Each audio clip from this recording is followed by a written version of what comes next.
Hello there, my very good friends. Andy again with another bloody news video. It's a busy day. What can I say? There's no one else here. On this one, we're going to talk about the top WWE star who is no longer focused on titles and main events. We'll talk about how WWE was able to keep Tanga Loa's debut a secret. An AEW star is injured again. And another AEW star sounds like he's determined to really kick some ass when he returns. I'm Andy. This is the news. Second one of the day. If you want to hear me talk about Sheamus's tweets and the seemingly upcoming Bray Wyatt influenced stable coming to WWE, you can check out the morning's news video. It's there right now. But on this one, we're going to start things off by talking about Kevin Owens, who has unpacked very fairly and very down to earth in that manner, about why he's no longer totally focused on titles and main events and things of that nature. So he was speaking to Mark of WrestleMobs over Backlash weekend, ahead of Backlash. The video was published by Body Slam. Nice little interview going out there. And he commented about this, and I'll just read you the quote because it speaks for itself. You know, at this point, I just want to have fun doing what I'm doing and create memorable moments. For everybody that's watching and really into titles, main events and all that, it's nice when it happens and it's great to experience, but I just want to try to cherish the moments I have left in the industry. I'm obviously not saying I'm retiring anytime soon, but my career is closer to being done than starting, so I'm just trying to enjoy the ride. I think this is a very refreshing standpoint. Obviously, it doesn't sound like if WWE go, hey Kevin Owens, we're going to make you the world champion. It doesn't sound like he's going to go, hell no, get me out of here. But at the same time, he's just focused on living in the moment and being present at this stage in his career. And it is at an advanced stage. I mean, the guy's been wrestling for decades at this point. Going back to his days on the indies, I mean, I, like a lot of people of my kind of age group, discovered Kevin Owens when he was Kevin Steen in Ring of Honor and PWG and places like that, and he was having these brutal, hard-hitting matches as this kind of mean, psychotic bully alongside Sami Zayn, El Generico as he was back then, who was this just effervescent babyface, really cool dynamic between those guys. And obviously he's come to WWE. He's had a long run in WWE, starting in NXT, coming up to the main roster. He's been very over for the vast majority of it. He's been a world champion. He's worked with Steve Austin, for goodness sake. He wrestled Stone Cold. Kevin Owens headlined WrestleMania one of the nights last year. He's done it all, pretty much. So for a guy like him, I can imagine it's very satisfying to sit and look back and go, hey, look, I've done some incredible things in my career, and now I just kind of want to enjoy whatever's left. And it's not like he's coasting towards the end either. He's, if you watch Backlash, that opening match, he worked his ass off. He was going nuts. He's going nuts. You can tell Kevin Owens is one of these guys who really feeds off a live wire crowd. And boy, was that a live wire crowd, because he was bumping all over the place. And that's one thing about Kevin Owens. He's never been shy of taking a big bump. So yeah, it's nice to hear him speak with such clarity. I really enjoyed the silly little video with him and Kayla Braxton fanning around in Lyon before the pay-per-view at the weekend as well. So shouts to Kevin Owens. I think he's a surefire WWE Hall of Famer. Of course he is. He's been extremely successful in this company. He's transferred from the indies years ago perfectly, just completely seamless. I think he's great. I think he's an all-timer. He can talk, he can wrestle, he's very likable. He can play heel, he can play face.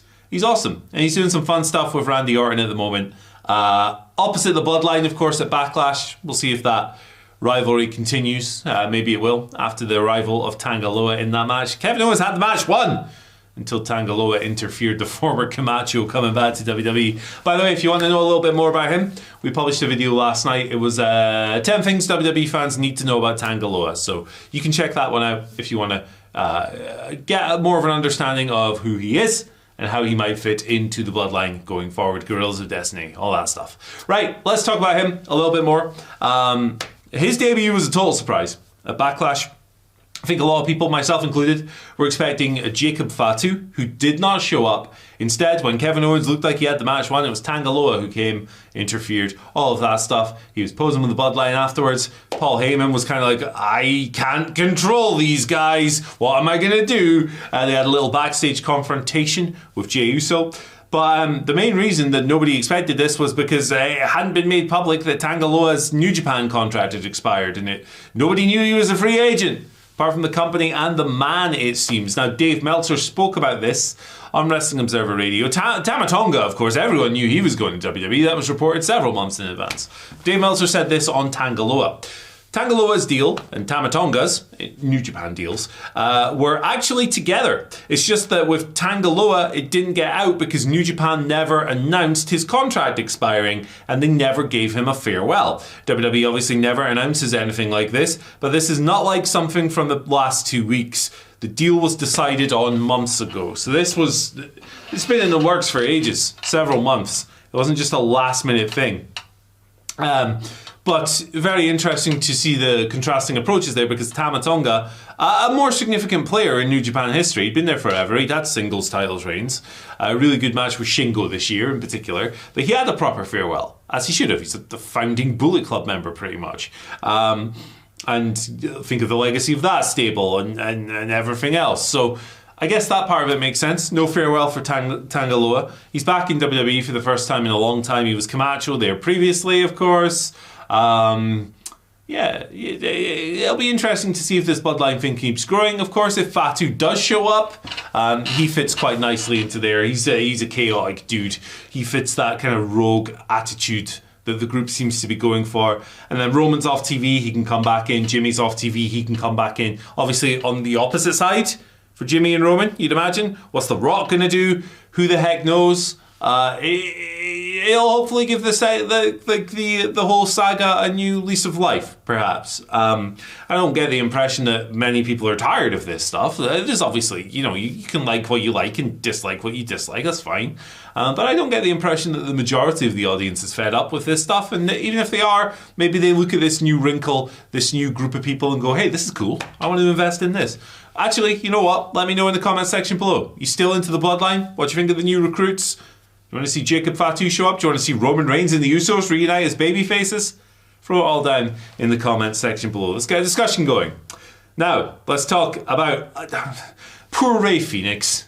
My goodness, this guy. So, he just returned to AEW television for the first time in ages the other week, wrestling the Beast Mortos, who is, of course, the former Black Taurus, in AEW. Great match, fun match, crazy match. It was Rey's first match in the company since October last year because he's been injured, he's been hurt, he's been banged up. He's injured again, my friends. This is a shame. So he was supposed to wrestle his brother, Penta El Zero Miedo, at a House of Glory, this event, Cinco de Mayo, on Sunday. The match never happened. Penta came to the ring and announced that Phoenix was not medically cleared to compete.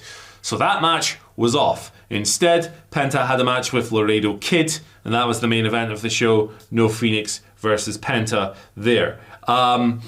This is a real pain in the ass, particularly if you're a Rey Fenix or a Rey Fenix fan. He seems to be on the shelf again. There's no word on the extent of this injury or how long he might be out for. Who knows? It might just be that show. Maybe he'll be back in AEW next week or something. Or it might be a longer term thing. Either way, a terrible stroke of luck whenever somebody comes back into action and then is ruled out straight away. I hate seeing talented people have their careers start in this way. So best wishes to Rey Fenix in his recovery. Hope he's back on our TV soon because he's one of the most exciting wrestlers on the planet. When it comes to high flyers, they really don't get much more dazzling and eye-catching than Rey Fenix. So hope he's back soon. Him and Penta, Lucha Brothers back in the tag division would be a lot of fun. Tag division could be cool. Like, you think of some of the additions that are coming in. Maybe we'll get more grizzled young vets, more Satan Machine Guns maybe coming in. Anthony Henry's coming back. Maybe we could get a push for the Workhorsemen. You throw the Lucha Brothers in there with the existing teams. That's a really good group of tandems. So there you go. Get well soon, Rey Fenix. And get well soon, Will Hobbs, Powerhouse Hobbs. He's posted an update on his injury status. Now, his situation is a little bit different. He wasn't coming off a long absence and then got hurt. He just got hurt wrestling Jon Moxley on Dynamite the other week and is now probably set for a long absent. So in that match, Hobbs hurt his knee. It is believed that he's either had it or he's going to have surgery, and that means he's going to be out for quite a while, which sucks because he's one of my personal favorites. And I think while you can argue maybe that some other members of the Don Callis family haven't benefited from that stable, I think Hobbs really has. It's given him a really solid and consistent presentation on AEW TV. But he's been on Twitter, he's been on X, if you will, talking about the leg injury, and it sounds like he's ready to kick some ass when he comes back in. I'm just going to read you his words, because why would I put them in my own? Hobbs says, "I'm not sure what to say. Injuries happen and we deal with them. We rehabilitate, we rebuild, we reinvent. The real test is the comeback. I've been told I'll come back like nothing ever happened." That's good to hear. So, why do I feel so angry right now? Why do I feel so disappointed? It's because it's all BS. Nobody comes back the same after an injury. The only choice is to come back better. As I sit here on this island of darkness, I have thousands of questions running through my mind non-stop. The doctors tell me not to worry, just heal and recover. They have no idea that this is nothing compared to the hell I've been through. Just rest assured when I come back that I'm bringing hell with me. So that's a guy who's very determined to come back and not lose where he was on the roster, to say the very least. Another one who I just wish all the best. Injuries suck. They're part and parcel of pro wrestling. They just happen, right? And I know lots of people have these arguments about different styles and everything else and bumps and what. But hey, look, at the end of the day, these people are human beings, and if they get hurt on an accident, just coming to work, just doing their job, and then they can't do that job for like 8-9 months, however long it is, that on a human level, that just really sucks. There's no point getting high and mighty about any silly nonsense. Powerhouse Hobbs rules, Ray Phoenix rules, all these people who are injured rule. So best wishes to all them in their recovery. Best wishes to you. Thank you for joining me for the second video of the day. If you enjoyed this, check out our rankings of every gimmick match in wrestling history. Gareth Morgan on the video. It's really good. You're going to really enjoy it and have a great time. Enjoy the rest of your day. List coming later on. If you haven't checked it out already, by the way, earlier we published our entrances from our live show, which is going live on YouTube this Friday, 3 p.m. UK time. Enjoy that. Bye.